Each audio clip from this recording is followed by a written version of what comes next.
Aujourd'hui, on voit comment passer de ça à ça.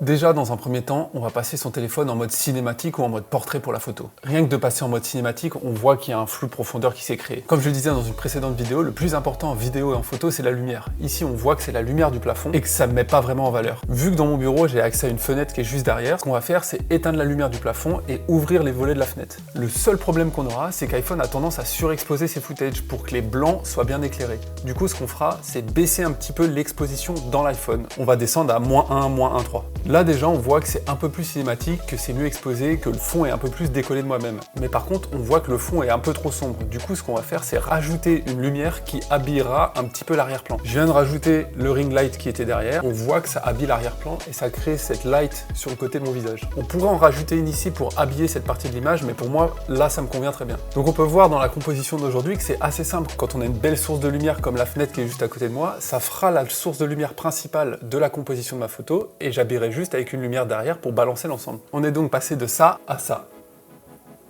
Donc c'est assez intéressant de voir qu'avec le même téléphone et juste quelques petites notions sur la lumière, on peut quand même réussir à sortir des trucs cool.